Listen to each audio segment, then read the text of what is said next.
And the answer, which is provided at the same time, is, but we can help you out because we're your friends. And we're here to help you out. And we're going to help you out by selling you something. This is not a revelation. We know this. And we know that buying that pair of shoes probably is not going to alter fundamentally our sense of well-being. Particularly if you have 5 or 6 or 7 or 8 or 10 or 12 pairs of shoes.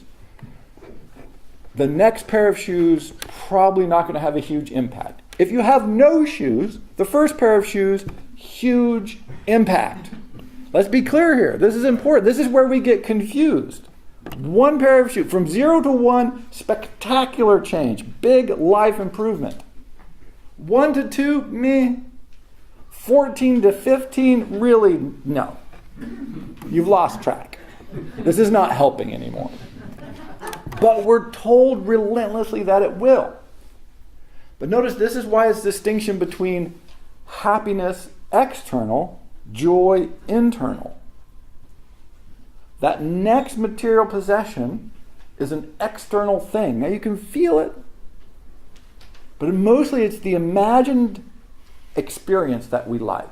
We imagine that if I buy the hat, the shoes, the record, the car, something good, then I'll feel good. Then I'll have that feeling.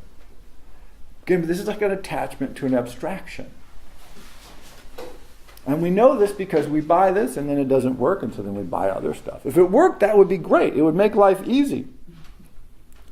At the top of the page you have the Epicurus quote. We must consider both the ultimate end and all clear sensory evidence to which we refer our opinions, for otherwise everything will be full of uncertainty and confusion. This is Epicurus. Now the ultimate end is that we die, for Epicurus, and all sensory evidence is the things we can feel and touch. Epicurus thought this is how you unconfused yourself. This is how you made things clearer.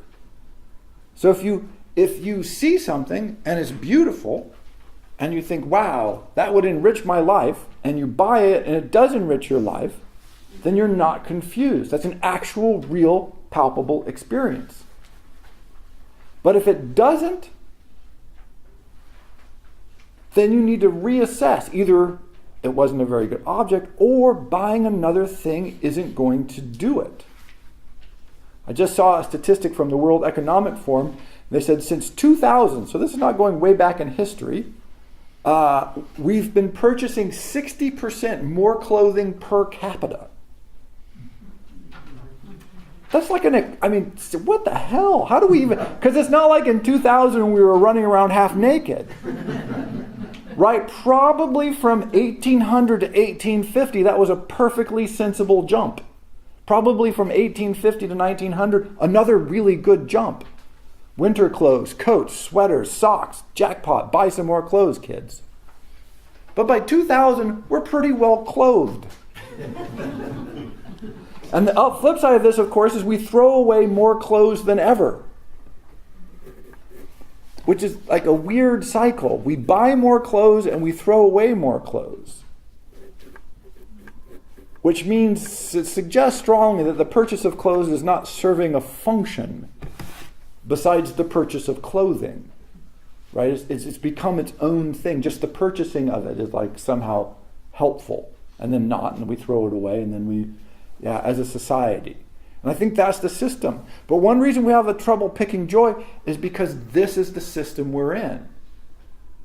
Underlayment of fear and ignorance, combined with a continual push for you to get out there and buy something or do something that has nothing to do with you, and it's almost certainly not designed to give you joy.